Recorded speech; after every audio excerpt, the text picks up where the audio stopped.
Morning, everyone. My name is Marianne Petit, and I'm with the Office of Global Programs in New York. And it's my pleasure to welcome you here for our global journey to NYU Madrid. It's my pleasure to introduce James Fernandez, the Director of NYU Madrid. Jim is a professor of Spanish literature and culture at New York University, in addition to being the director of NYU Madrid. His books include Apology to Apostrophe, Autobiography, and the Rhetoric of Self-Representation in Spain, Facing Fascism, New York and the Spanish Civil War, co-edited with Peter Carroll, Brevísima Revolución de la Construcción de España y otros ensayos transatlánticos, and Invisible Immigrants, Spaniards in the U.S., 1868 to 1945, co-authored and co-curated with Luis Argeo. He is the co-curator with Luis Argeo of the multimedia exhibition Inmigrantes Invisibles, Españoles en Estados Unidos, 1868 to 1945, which ran for 11 months from January to November 2020 in Madrid's Centro de Cultura Contemporánea Conde Duque. And so with now, my pleasure to hand over the program to you, Jim. Thank you so much, Marianne, and thanks for that beautiful Spanish. It's really a pleasure to have the chance to talk to you all about NYU Madrid, and especially to welcome our two special guests, Almudena Carracedo and Rob Bahar. NYU Madrid is the oldest of all of NYU's study away programs. It's coming up on its 60th anniversary. And so that's an interesting feature of this program, our deep history in the city with NYU students. But also we're kind of the newest of the programs, or one of the newest, because we inhabit a beautiful space, totally renovated in the most happening neighborhood of Madrid here in Chueca. And so that combination of tradition and modernity is really makes this a special place. But what really makes this a special place is our curriculum and our faculty. And I'm so pleased to welcome two of our key members of the faculty, Rob and Almudena, who have been teaching for us for 7 years now, I think. No, a course that we cooked up together called Madrid Stories. And it's a course of documentary production. Students come and produce original short documentaries telling stories of the people and places of Madrid. How are you guys doing? Very good. Great. Thank you so much. It's wonderful to be here. Excellent. So I think what I'd like to do today is the theme of our conversation, I think, could be the tension that exists in our lives and in our work between the scripted and the unscripted. I'm going to put that out there as kind of the overarching theme, because the questions that I'd like to ask you have to do with that tension. And I think it's a tension that's really present in your lives, and certainly in your work as documentary filmmakers. I'm not going to give your biographies, because the first question is about your biographies. I'm going to ask you to tell us about your life and career. But I will highlight the fact that you are award-winning documentary filmmakers, that your most recent film, The Silence of Others, which can be seen on Netflix, is a beautiful reflection on the place of the past in the present in Spain. But it's a much broader reflection, really, about the place of the past in the present anywhere, at any time. So our audience are mostly college students, right? NYU undergrads from all over the world. And like undergraduates always, I know that they're struggling with the uncertainties of life, choosing courses and majors and careers. And if that's always an anxiety-ridden moment in one's life, it's especially so now, right? With all of the uncertainty swirling around with the pandemic and economic crisis and all of that. So I think this conversation is really important, right? Because whenever we hear the official life story of successful folks like you, it almost always comes across as this seamless ascent towards success, right? One thing leads inexorably to another, and you guys pack away the Emmys and the Goyas and all the prizes that you've won, like out of necessity almost, right? But it's important, I think, that we demystify our careers for younger people, no? And talk to them about the the false starts, the unexpected detours, the unexpected gifts, but also the setbacks that we've had. So please talk to us about your careers, your life trajectories without the, or combining the official with the unofficial. Right. You can start. Thank you. I'll start. And yeah, I think those questions about the scripted versus the unscripted, what you plan and don't plan, really represent filmmaking in many ways, and documentary filmmaking, and also the trajectory of anyone's life, because you might start with a great plan and it almost never follows. Life doesn't follow that plan. So I didn't set out knowing that I wanted to be a filmmaker. I actually went to university studying electrical and computer engineering. And when I was in high school, I was already very interested in theater. I was doing like lighting and sound for theater productions in high school and then in community theater. And so I had this desire, and I did talk to my parents about whether to pursue undergraduate studies in Broadway lighting design or electrical engineering. And I loved math and science. Engineering, I love figuring out how things work, how does a telephone work? And so it was a natural fit for me as well. And my parents, and my father was an engineering professor, and my parents, I think, advised that if you study Broadway lighting design, really you're qualified to do one thing that might or might not work out. But if you study electrical engineering, including acoustics, and you can find your way to work in the theater. And it would just be a stronger base. So I did study electrical and computer engineering. That is my undergraduate degree. And I enjoyed that. But while I was doing that, I kept being drawn to intern at a local TV station, to work for my campus TV station, filming college basketball games, doing all of those things that kept drawing me to theater and TV and things like that. And I ended up taking a sociology course and learning about a story near where I grew up, which was a case of environmental racism outside of Philadelphia, a case where all of these waste processing facilities were being located in an African-American neighborhood and were not being located in all of the white neighborhoods or towns near where I grew up, right outside of Philadelphia. And I felt people should know about this. And in the end, ended up collaborating with someone to make a documentary about it. So this was kind of the first moment where my technical interests and my social conscience and this interest in filmmaking all converged, and I started to learn about documentary filmmaking as a tool for social justice and social change.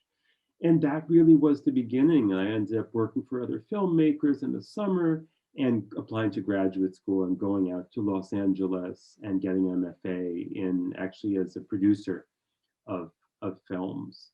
And that's probably a good segue to Almudena, because 2 or so years after getting my MFA, I met Almu in Los Angeles. And how did your story lead you there? How did I end up in LA, right? I'm actually Spanish. So I grew up in Spain. I went to university in Spain. And again, I didn't set out to be a documentary filmmaker. I did like cinema a lot, actually, but I liked everything else, I think. And that is great, that when you're young, you just like everything. So I did painting, I did photography, I did a lot of activism. I was actually active in many, many things. So I wasn't really sure what I was going to do, but I knew that I just had to keep kind of experimenting, And so I ended up working in the very first season of Big Brother in Spain, this TV program that you probably know about. And it was a really amazing experience. It was like almost a sociological experiment in Spain, because it was a very first reality show in Spain. I was doing my PhD by then, so I used this experience to work a lot on papers and things about this type of idea. But at the same time, it was my first experience professionally, working in TV, and I was making a lot of money, and I was very proud of that. And at one point, my father said, maybe we should talk about this. It's like, is this what you plan? do you see yourself here in 10 years? It's like, well, what do you mean? This is awesome. This is amazing. It's like, yeah, but in 10 years, do you see yourself doing Big Brother number 10? And that was like, wait a second. No, I do not see myself doing Big Brother number 10 in 10 years. And I think that's why I think there are moments where there's moments of opportunity where you need to stop for a second and think about that future, even if you need to live the present, but at the same time say, okay, is this my path? And so I applied to a PhD program at UCLA with an exchange program.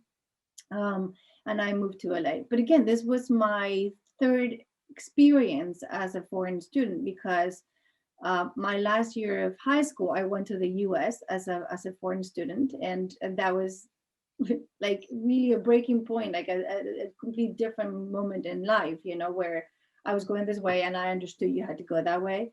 And then I spent my last year of university in Paris, also being a foreign student. So I think that it really is an amazing experience to look at your society from outside and to realize that things can be different of what you've always thought, right?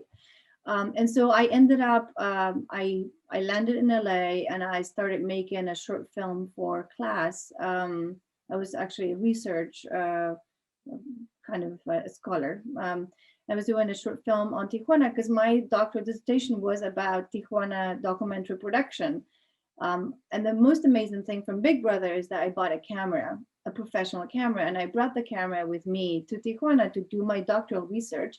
And I ended up making a film. And I realized that was more fun than making a dissertation. But especially, I think I understood there the power of film, and so my activist side started converging with my artistic expression, and that's how I ended up starting Made in LA, which was the next big project, which that's how we met, again, and that was a student project. It was a really small project that ended up winning an Emmy. So you really never know where you go, right? But you have to be very attentive to all the opportunities around you. And I think something that I always say is that very often you don't know what decision to make. So you have to follow your intuition, because deep down inside you, even if Big Brother was the most amazing opportunity and I was a professional and for the first time I could go buy clothing by myself with my own money, deep down I knew that was not what I wanted to do with my life. And that was LA. That's how we converge now in LA. Like, I've caught myself daydreaming about different stories, right? If Rob had actually become a Broadway lighting designer and never gone to LA, you'd be on Big Brother number 20 by now, probably, right? Absolutely. It's still around, no? Big Brother, Gran Hermano? I think it's actually still a big hit here. Didn't they stop it because there were horrible things happening? I don't recall right now. I don't watch it. Yeah. It's interesting how it seems that in both cases, the activist and artistic aspects are important, and the combination of them, right? And I think in both cases, especially the way Rob told his story, that what comes first are a set of values and a set of desires, right, for a better world, and then the medium and the technology and everything else comes after, right? It's not like, that's what I'm hearing, that it's not like I want to be a filmmaker and then let me think about what I'm going to make a film about. It's like, no, certain things need to be said. Film is one way to say them. That's where I'm going to go. Is that a fair way of representing your process? I think for both of us, it was exactly like that. Yeah. I think that there are several things there that yes, reflect our process, and I think are really resonant. I think in our class, the definition of documentary that we use is that it's a corner of reality as seen through a temperament. And I think that branches off from Emile Zola's definition of art. But the idea there really is, I think, that social conscience that motivates both of us. Those are like the corners of reality that interest us. And then film is this amazing way to to humanize. There are issues, but you can also really find stories and find people living those issues. And so definitely all of the craft of filmmaking can be learned. And we say this to our students, and often some of the most interesting students that we have are students who are business students or sociology or music or nursing students, right? Nursing students, people who are living life and experiencing it and doing interesting things and who start to have a point of view about it. And then film enables you to express what you're seeing through your point of view. And so we can teach people to use a camera or teach them how to structure a story or cut to music, but we really can't teach them to have an interesting point of view on the world. And that, I think, is when you find students who really have been reflecting on the society around them, or who come to Madrid and are struck by something really different, that's exciting. And I think that's sort of the, where filmmaking or interesting films come from. It seems so important to me, right? Because I think in this moment of crisis right now, I can see people thinking that a kind of skills-based education is the safe thing, right? And there is a movement towards that, right? There's a movement away from the classical liberal arts education and more focus on credentialing or these kinds of boot camps and academies that make you really good at one thing. And I think now's the moment to make a pitch for the importance of that, even or especially in moments of uncertainty, to not lose sight of the importance of the big picture, right? The big picture, yeah. To have so that your skills have something to be applied to, right? And so that you know what they're being used for, also. So yeah, excellent. Right, that's more of a humanist education, right? To learn about a lot of things, right? And instead of specializing, and then you will find your path. You will definitely find your path. There's no doubt about it. But having that possibility of exploring is absolutely crucial from my point of view. And I think there's something that, filmmaking, just as an example, but for students who become journalists or you want to create anything, ultimately you're creating discourse, right? There's some kind of like rhetorical argument that you're creating that falls into this greater canon. And so when we were making The Silence of Others, I mean, there's a moment where you say, well, this basic search for the right to bury the dead, this is Antigone, right? This falls into this greater sort of world of archetypes. Or if you're looking at questions of universal justice, like we did in The Silence of Others, all of these things have contexts in culture, in the literary canon, in other areas. And for our students also, it's great for them to learn the filmmaking, but ultimately they're creating cultural discourse. And that's where some of our conversations with you have also been interesting about, well, at some point, other faculty from NYU Madrid also are experts in so many areas that the films are interesting for their courses and that their expertise is really useful for the filmmakers as they're trying to conceive projects. Excellent. That could be a great segue into our next topic, which is your second, well, the most recent collaboration, The Silence of Others. We've become really aware over the last few years how the legacy of the American Civil War, which ended 160 years ago, is far from resolved, right? It came as a surprise to many of us, not so much to many others, but the legacy of the American Civil War is 160 years out, not resolved.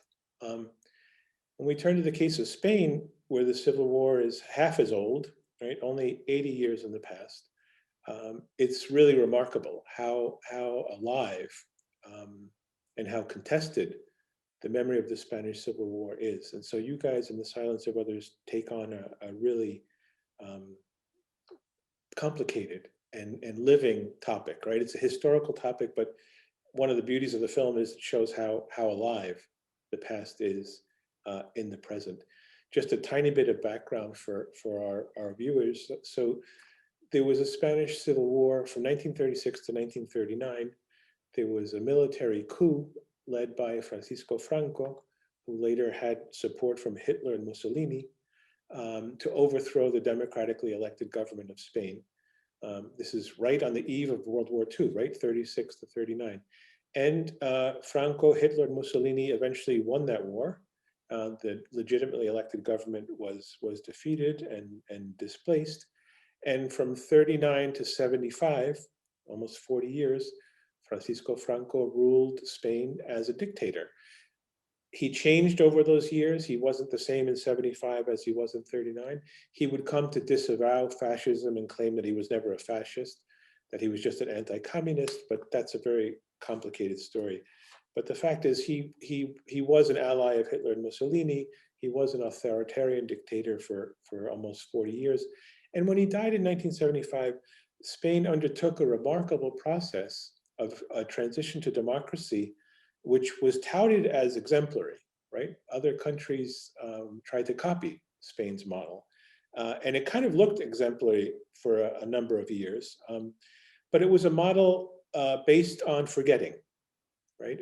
The idea was, we're not going to try to litigate the past. We're not going to even revisit the past. There's not going to be any truth and reconciliation commissions, nothing like that. We're simply going to turn the page and act as if the Spanish Civil War and the 40 years of dictatorship hadn't happened. Fascists could retool themselves as Democrats. Anarchists and communists could retool themselves and buy into a democratic parliamentary system under the aegis of the king. The king stayed in play. But yeah, there was this remarkable and problematic idea that Spain could come back to a normal democratic polity without really ventilating 40 years of history. It didn't work out to be so exemplary, right? It turns out that more than 110,000 Spaniards are still today buried in unmarked mass graves. And these aren't just war dead, people killed in battles. These are people killed in summary executions, extrajudicial murders. And the Spanish government has pretty much turned a blind eye to the descendants of those people in mass graves, not wanting to stir up this messy past. You know? But Rob and Almu have stirred it up. Talk to us about the stirring of the silence of others, please. Maybe we could begin by screening the trailer if you thought that was a good idea. Let's do that. Yeah, that'd be great. Okay, thank you.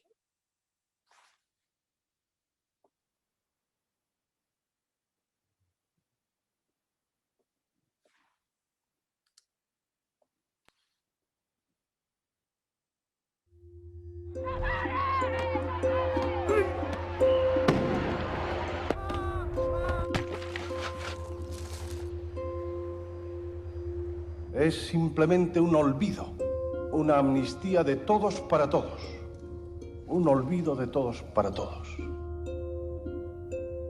Yo tenía 6 años cuando fueron a por mi madre. El sitio de la fosa, en la fosa. Yo estoy obligado a convivir a escasos metros de donde vivo con la misma persona que me torturó. Lo que pasa que no se ha destapado parte hasta ahora.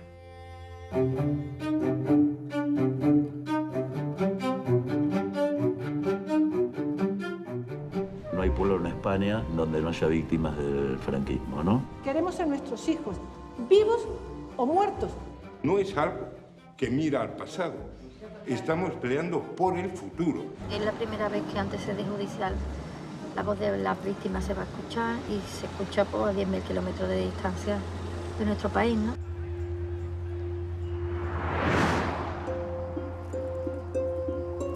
En esta causa hay varios protagonistas, pero el tiempo es uno de ellos. Nosotros y centenares de miles de víctimas nos han negado el derecho a la justicia. Quizá entre todos, todas, un poco quizá hemos colaborado, ¿no?, en ese silencio.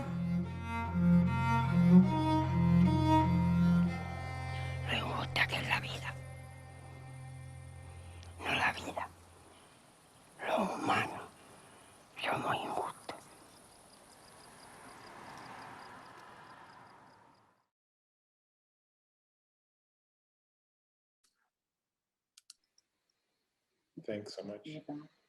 Stirring is the word for the trailer and the film. Right.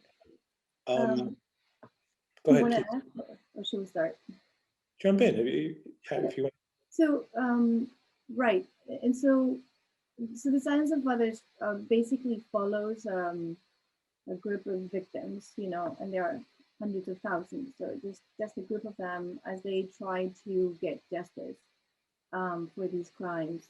And going back to the theme, obviously, of unscripted, when you follow a movement that is happening in present, then you don't know really what's going to happen, right? So you need to, on one hand, trust the process, right?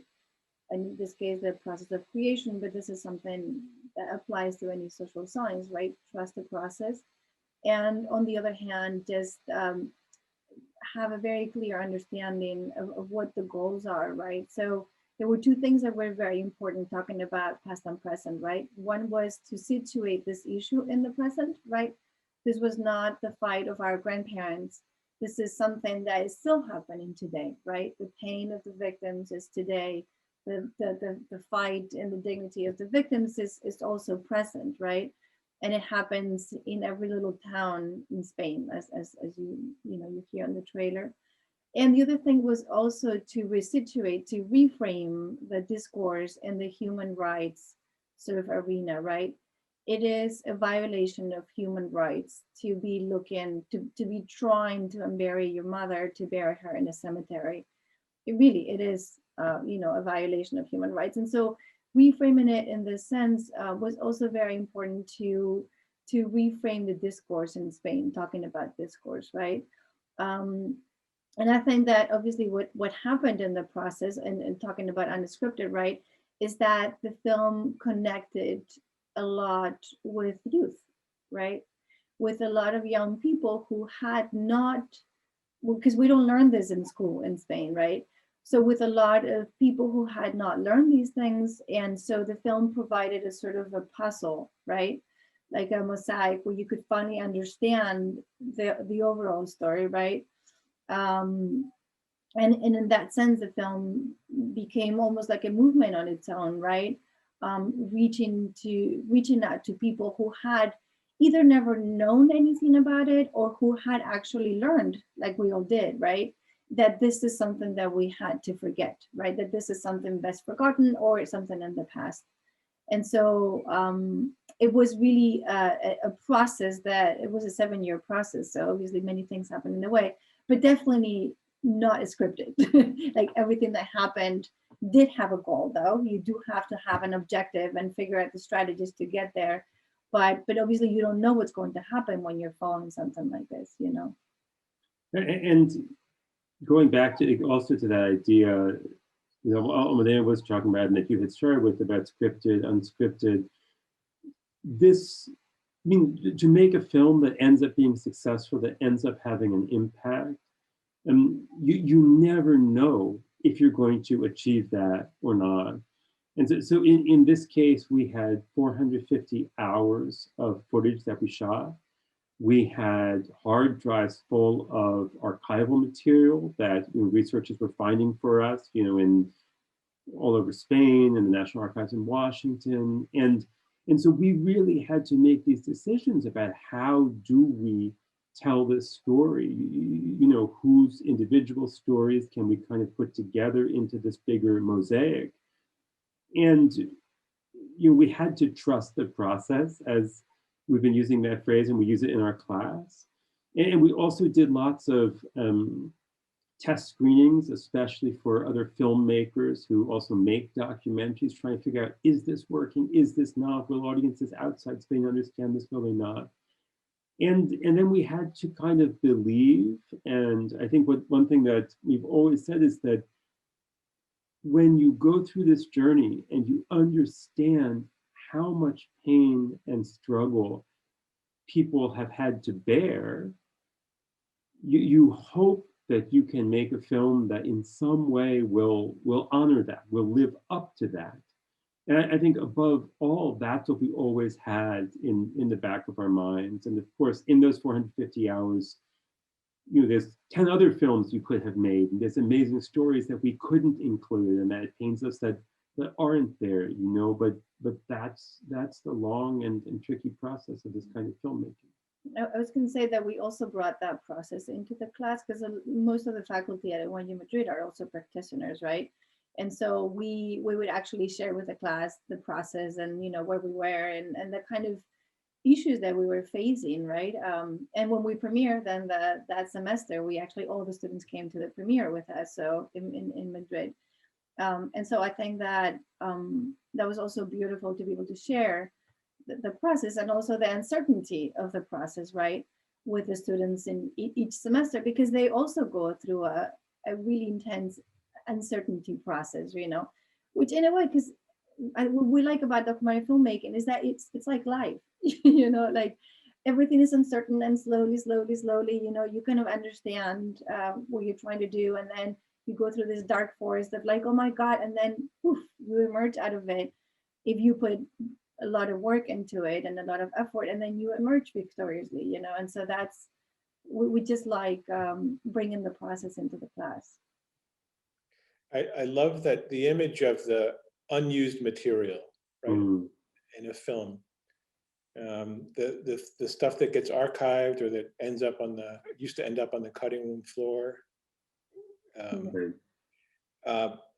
because it's so necessary, right? And it's what people sometimes don't realize. There's not a wasted foot of footage in any film, especially a documentary film.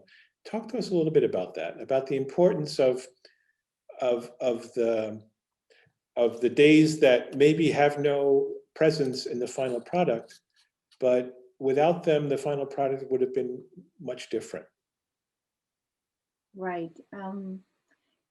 So you see, I think one of the things that for us is important is to create a relationship with the people that we are filming. And that is, and you create that by spending time together, but also by filming. So we filmed tons and tons of meetings, preparation meetings. Like in a way, we filmed a universal jurisdiction process live, because it's a process that actually it's made in the practice, right? And all those meetings were necessary to understand them and for them to understand us, and so we became kind of part of the process in a way, right? I think that,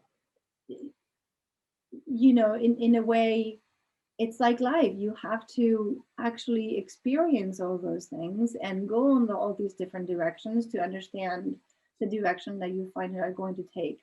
And all those books that you read and all those other subjects that you study, they're part of you. They're part of who you are, and they're part of how you think. And so in the same way, and again, we always make parallels between documentary filmmaking and life, because there are so many processes that are very similar, right? All the things that we filmed are in a way part of the film, and we try to represent as much as possible, understanding that obviously a film is not an encyclopedia, it's not a book either, so you cannot include all the data, but with what you have, you need to represent something much larger, and that's a big challenge, right? There's also this joy of discovery that happens, and so I think for anyone who really researches anything, like the alleys that you go down that you might describe as dead ends, some of them end up not being dead ends, Right. And you discover these things. And something that happened in the course of filming this, there was a whole thread in the film of something that we thought was perhaps going to happen.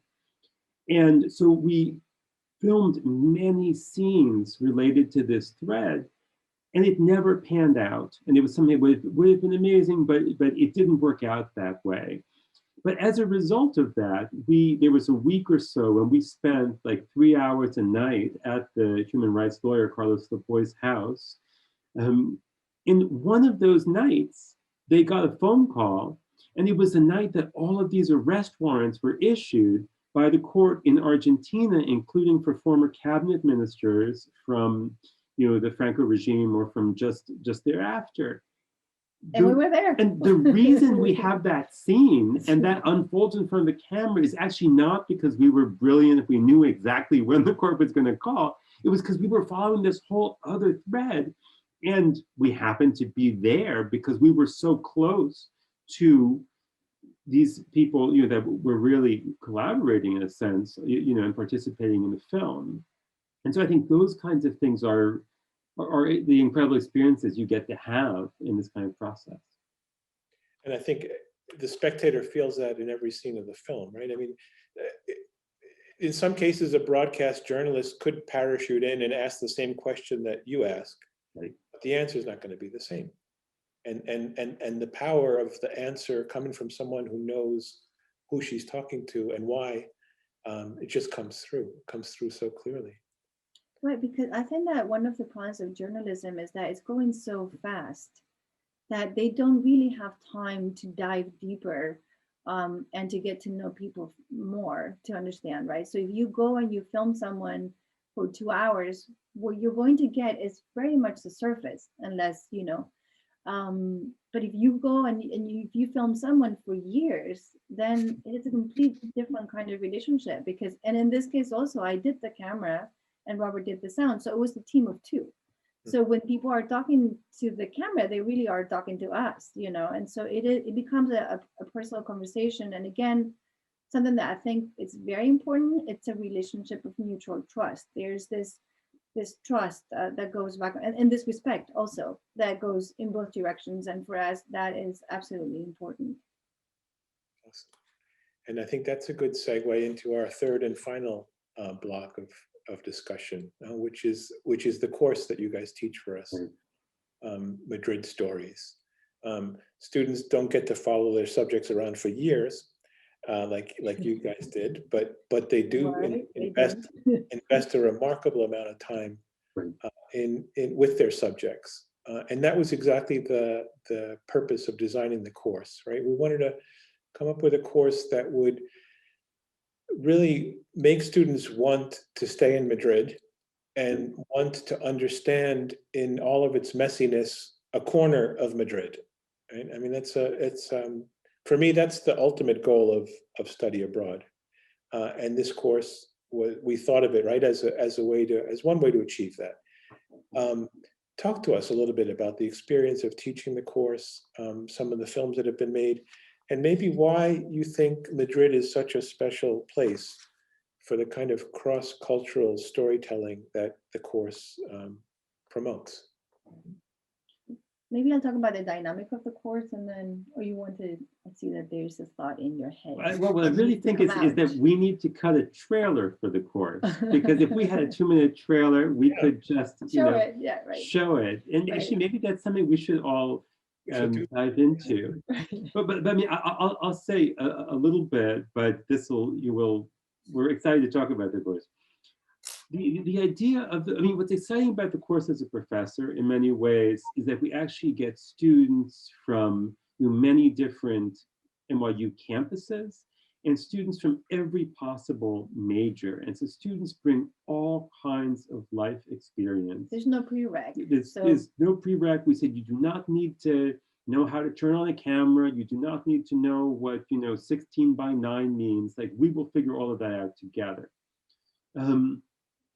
And we get a few film students every semester and a few journalism students, and so sometimes they can really help because they have certain skills they've already developed.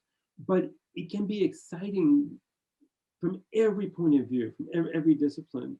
And so the course begins with the students, they've just landed in Madrid and they have to go out and do an exercise. We tell them, put on your documentary filmmaker glasses, walk around Madrid, and start discovering little corners of Madrid that pique your interest.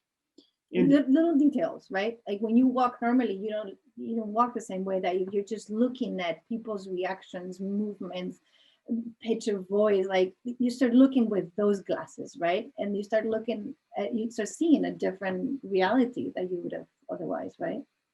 And so people will often follow their own heart or their own interests, and find communities that they might have some kind of affinity with, or sometimes not, something completely foreign to them that's fascinating them. And that process is the beginning of a couple of weeks of trying to find the right subject or tableau, for their film, because a lot of the films end up being portraits of a person or of an organization or of a place. Sometimes the films end up being a city symphony where they're actually looking almost at people more as objects and the movements and the texture and the lyricism within the city. And so that's the first part of discovering, excuse me, the subject.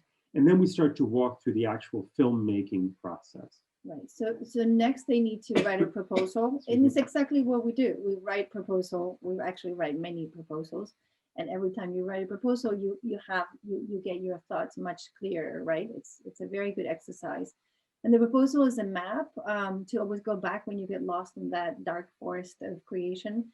But it is also something. It's a living document, right? So from the proposal, you start thinking about scenes, and you start filming your characters or filming the subject.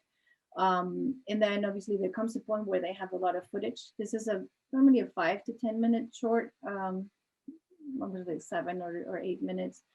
And so they have to just bring all that footage into film. And all of this is a collaborative process, like it's a peer review kind of group where people share their stories. So in a way, people become acquainted to all the other stories and that their fellow filmmakers are doing in class, right? And so it's like a documentary workshop, we kind of call it, where everyone is together, everyone's screening each other's material. And so we talk a lot about representation, right? Because there are foreign students coming to Madrid and trying to represent others, right?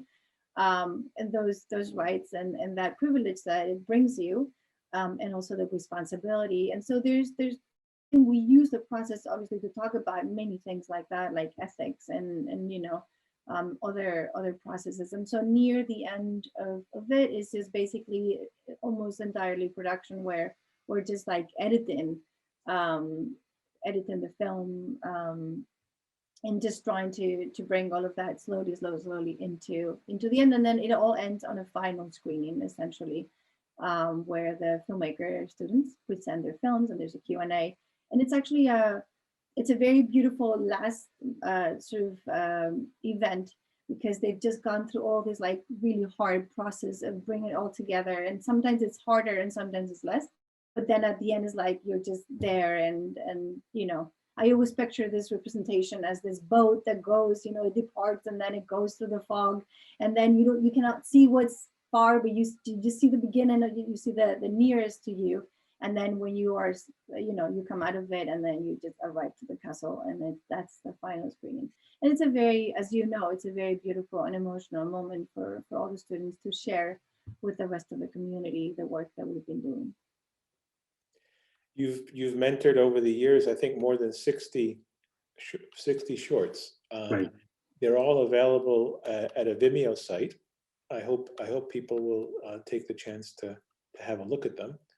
I'm blown away. I look at them quite often, actually, for different reasons, and I'm always blown away. And I share them with Spanish friends who invariably say, I walk by there every day, and it took an American student to show me why it's special, right? A corner of Madrid or a group of people, that added value, right, of what you were saying before, Almu, the outsider view that comes and sees details and nuances that others just walk by every day because it's part of their normal. And it's also an amazing body by now with 60 films. It's an amazing body of almost ethnographic material that, I dream about mounting a course using your students' films as the primary text of the course, because there's enough depth and breadth there to talk about so many different aspects. We probably should start wrapping up. I want to urge everyone first to watch The Silence of Others, which is available on Netflix, and also to have a look at some of the Madrid stories that Rob and Almudena have midwifed into existence. We're going to post the Vimeo link in chat. And maybe we could just end it by, first of all, thanking you, Almu, for spending some time with us. for all these years of working together through thick and thin. The pandemic has presented special challenges for a course that's so based on being here and being there. So thank you for that. I don't know if you have any words of wisdom to close out the session to potential undergraduates who maybe are thinking of coming to Madrid to spend a semester with us in your course or not. Well, right. And so I think, obviously, I'm from Madrid, so I'm not the right person to ask, but I left Madrid for 12 years and I'm back. I think that, and this is something you were mentioning before, the kind of diversity in Madrid and multicultural kind of communities is very exciting. It's a very progressive society, I think, too, where you can just be very free and just experience yourself and try to find yourself. In general, I think, and as I mentioned, I was a foreign student 3 times, right? I think it is an absolutely amazing experience that really changes your life. I think in our course, a lot of our students always mention that the course was very difficult, but that it was one of the most amazing things they've done in their lives, you know? And I think I want to parallel that to actually traveling. There's always a point of insecurity, you know, when you go somewhere else and the night before you're nervous. It's like, what am I doing? Why am I doing this? And then it's like, wow, I am who I am because of those years that I spent abroad, you know? And so I really encourage everyone to just like, you know, put your, you know, just take your fears and just say, okay, this is what I want to do. And I'm going to explore and expand my vision of the world, you know? Well, those are very beautiful closing words. I'm not quite sure if I can top that, but I think, I mean, you're mentioning the pandemic. I think it's just interesting how also through the lens of the course or through NYU Madrid, we've seen how everyone has to reinvent themselves. And, you know, the set of films that people made when they had to suddenly leave Madrid and sort of have this European experience and then rush home and try and interpret that again. I think those films, and then the 2 more recent films that were created in Madrid during the pandemic, they're also very special. And so I feel like with our students, we've actually gotten to live this global moment, and it's reflected through their films. And so I don't know what global moments are coming, but we look forward to other students arriving and living some of those global moments with them. Thank you so much, Almudena and Rob. Thank you. Thank you. Thank you. And thank you all for joining us. Like I was saying before, NYU Madrid is a very special place with a long track record in a very vibrant city and a beautiful site waiting to welcome you all. So please think about joining us here. Marianne? Oh, I just want to say thank you to all 3 of you. This was one of the best hours I've had in a long time. I so enjoyed hearing your process, but also the work that you do is so important. And the possibility of students actually experiencing that and your generosity in sharing that with students, from trusting the process to the ethics of how you work with people and how to collaborate and how to create a shared space where people work together. Just really important work. So thank you so much. I wish I could take your class. Great.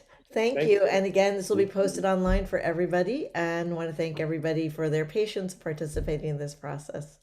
Awesome. It's our pleasure. Thank you. Thank you.